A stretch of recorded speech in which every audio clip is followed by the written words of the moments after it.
उमर साहब ने भी यही सवाल पूछा था कि अगर हमारा डिप्टी चीफ मिनिस्टर उसको इजाजत नहीं है जाने की तो एक अपोजिशन के लीडर को वहां जाने की इजाजत किसने दी। तो ये तामझाम इन्हीं के हाथ में है, पुलिस इनके हाथ में, यहाँ होम मिनिस्ट्री इनके हाथ में। और ये सवाल इनसे पूछ लीजिए। और अगर केजबल लेवरेज के लिए यहाँ बजट में नहीं आया, नौजवानों के लिए बजट में नहीं आया, क्योंकि ये सारा जो बता रहे हैं मैनिफेस्टो जो बजट है उस बजट में मोदी को गिनाते हैं। तो ये भी पूछ लीजिए इसमें कि मोदी जी के बजट में केजबल लेवरेज को 10 साल से परमानेंट क्यों नहीं मिले, और उसके अलावा नौजवानों के बारे में बात क्यों नहीं हुई। ये सवाल उन्हीं लोगों से।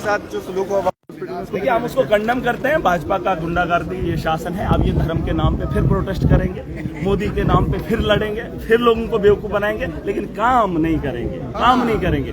काम की बात करो, बजट पे हमने बात की, इन्होंने क्या कहा, हमने 370 तोड़ा, हमने पाकिस्तान को सबक सिखाया। इसके अलावा है इनके पास ऑप्शन? इनको बोलो बजट पे मेरे साथ बहस करें, मैं इनको गिनाऊंगा। मैंने 4 साल का आंकड़ा आवाम के सामने रखा है कि लैप्स कितना हुआ है इनके दौर में, जब इनका एलजी था, जब इनका मोदी था। इनकी मंशा थी जम्मू कश्मीर को भिखारी स्टेट बनाना, यहाँ के लोगों को भीख मांगने पे मजबूर करना। पैसा लैप्स करवाया और हर साल उसके जो है हम रोज प्रपोज करते रहे, पैसा डालते रहे, और आज इस हालत में खड़ा किया। जो काम 1 साल में होना था उसे मोदी ने 20 साल तक होने नहीं दिया। इसका कसूरवार भाजपा को मानते हो? नहीं और क्या, जनता है, जनता के साथ वो मोदी, दोनों लोग जो हैं इसके जिम्मेदार हैं। क्योंकि जनता को समझना होगा और अपने कामों को करवाना होगा। और मैंने अगर गलत कहा हो, मैंने आंकड़ा दिया है कि लैब्स जो फंड्स होता है जो यूटिलाइज वक्त पर नहीं हुआ, उसका जिम्मेदार कौन है। और मैं चाहता हूं जो आज इस बार 1 लाख कितने करोड़, वो 41 करोड़ 42 करोड़ का जो बजट है, मैं चाहता हूं बजट में मैं फिर से बात करूंगा क्योंकि जमीनी सतह पे लागू करवाना और वक्त में टेंडर करवाना, इसकी प्रायोरिटी हमारी रहेगी। उसे बजट कहा जाता है, उसे बहस कहा जाता है। बहस करने के लिए इनके पास ऑप्शन ही नहीं। ये बोलेंगे कि हमने 370 तोड़ा। अरे कब तक कसीदे पढ़ोगे, कब तक मोदी की बात करोगे? अपनी बात करके दिखाओ। इन्होंने माइनिंग नहीं रोक पाए, करप्शन नहीं रोक पाए, नौजवानों की बात नहीं कर पाए। आज बातें करेंगे चिनाब का पानी लिफ्ट क्यों नहीं हुआ जम्मू के लोगों के लिए। जल जीवन में खरबों रुपया आया, 2010 का प्रोजेक्ट था, अभी तक पूरा नहीं हुआ। और आज सरकार से पूछ रहे हैं जनाब आपकी सरकार में 2010 में उसका चिनाब का प्रोजेक्ट बना था, वो लिफ्ट करना था। पूछो इनसे, उसमें तो जल जीवन मोदी का भी था, उसमें क्यों नहीं लाया?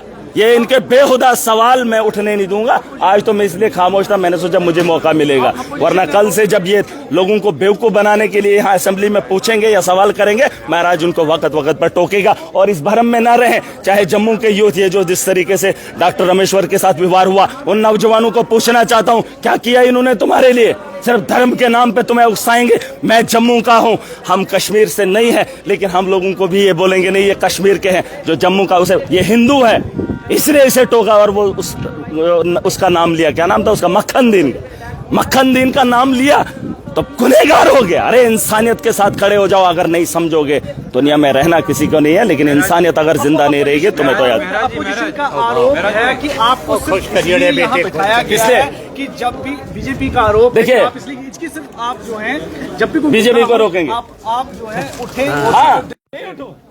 जब इन्होंने कहा चिनाब का पानी हमने लिफ्ट करना 2010 में प्रोजेक्ट बनाया, इनको हक है पूछने का। अब आप नहीं पूछोगे यार, जिसका प्रोजेक्ट 2010 में बना, मोदी ने जल जीवन उसके बाद लाया, लेकिन जल जीवन में उस चिनाब का पानी लिफ्ट होने के लिए जम्मू के लिए नहीं क्यों हुआ? और आज इस सरकार से ये पूछेंगे और आप बोलेंगे मैं टोकूंगा नहीं। इस सवाल के उठाने के लिए वक्त सदन यहाँ ऐवान में है। ये क्या इनके अखाड़े के लिए? इनको 180 मिनट मिले, ये कसीदे पढ़ेंगे। अरे आने वाले कल के लिए आपकी पॉलिसी क्या है उस पर बहस करो। जब भी नाम आता है मोदी जी ने किया, मोदी जी ने क्या, अपना गिनाओ। इनको बोलो कि ऐवान में अपना गिनाओ, आगे की पॉलिसी बताओ। हमारा नौजवान सड़कों पे अभी बाहर लाठियां खा रहे, कोई पूछ रहा है? आपने कहा कि यहाँ पे फंड्स लैप्स की गई, की है कहने पे नहीं, और किसके कहने पे नहीं? आप मुझे बताओ, अगर ये ब्यूरोक्रेट्स अहल होते, इन्होंने जमीनी सतह पर पैसा क्यों नहीं लगाया? यहाँ पर एक देख लेना, मैं डिस्ट्रिक्ट काउंसिल का डोडा कर रहा था, मैंने उसमें अपना आंकड़ा गिनाया है और इस साल का एक्सपेंडिचर मैंने दिखाया है। अब डोडा का भी देख लेना, जब मैं चीखा, मैंने चिल्लाया, मैंने ब्यूरोक्रेट्स को काम कराने पर मजबूर किया। आपको लगता है मैं यहाँ पागलपन कर रहा हूँ? मैंने चीखा चिल्लाया, मैंने अपने डिस्ट्रिक्ट का हुलिया बदला, ब्यूरोक्रेट्स को ठीक किया। और यहाँ पर ये बैठे लोग, इनको भी ठीक करना मुझे आता है। लैब्स पैसा नहीं होना चाहिए, जितना है उतना यूटिलाइज होना चाहिए, ताकि आने वाले कल में हमें उन मुश्किलों से ना गुजरना पड़े। इनको बताओ बजट पे बहस करें। इनको कोई पता नहीं है मोदी के अलावा अगर इनको बहस करने आती है तो बात करें। क्या ये सवाल पूछना मेरा हक नहीं था जब चिनाब को इन्होंने लिफ्ट करने की बात 2010 में की थी? तो जल जीवन में होने के बावजूद आज तक उस प्रोजेक्ट को नहीं उठाया, और आज ये सरकार में बात रखेंगे। एलजी के सामने बात क्यों नहीं रखी? जब पीडीपी के साथ इनका अलायंस था, सरकार थी, तब क्यों नहीं बात रखी? और आज इस सदन में इनको मैं मौका दूंगा। श्यामलाल शर्मा जी बड़े नेता हो सकते हैं, लेकिन सवाल वही होंगे जो जम्मू कश्मीर की बेहतरी के लिए होंगे। आपको क्या लगता है जम्मू कश्मीर को बदहाली में लाने के लिए तो तरीका यही था? पैकेज तो मोदी दे रहा था, दुनिया को बता रहा था कि मैंने जम्मू कश्मीर को इतना करोड़ दे दिया, 20,000 करोड़ का पैकेज। लेकिन साथ में इनके जो बाहर के यहाँ पर मुलाजिम है, आपको नहीं पता है 70 और 30 का रेशो IAS और KS का रखा है। जहां पहले 70% KS होते थे जो इस सेक्रेटरीट के अंदर काम करते थे, आज 70% IAS है और 30% KS का कोटा है। वो क्यों जम्मू कश्मीर को बेहतरी की ओर लेंगे? उन्हें क्या फिक्र है? जो हमारा जम्मू कश्मीर का मुलाजिम था, क्या वो सक्षम नहीं था? उसको यहां से हटाकर लैप्स कराने के लिए इन्होंने अपना तामझाम बुना, और हर दफ्तर के अंदर इनके आदमी है जो लूट खसोट कर रहे हैं। आप पता कर लीजिए JKTRC में, वहां पर जो पैसा जो है लैप्स होकर कोई आता पता नहीं, सीधा गवर्नर से उठाकर। आप VC देख लीजिए जम्मू का, जम्मू यूनिवर्सिटी का VC देख लीजिए, उसको प्रमोशन कर दी, रिटायर होने के बाद भी उसे रख लिया। किस लिए? किस लिए मुझे बताओ? क्या जम्मू कश्मीर के अंदर कोई VC बनने का लायक यहां पर नहीं है?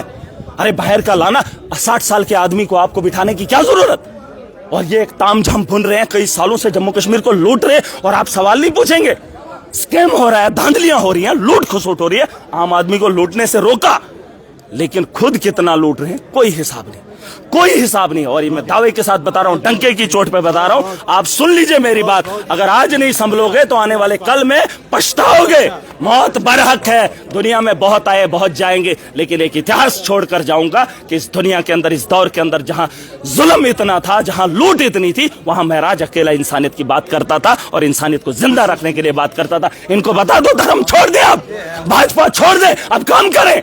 ये वो घर है जहां काम करना है, यहां वो बात नहीं कर रही है। आप बाहर बोलो, 370 बोलो, मोदी के गुण गाओ, लेकिन काम भी गिनाओ।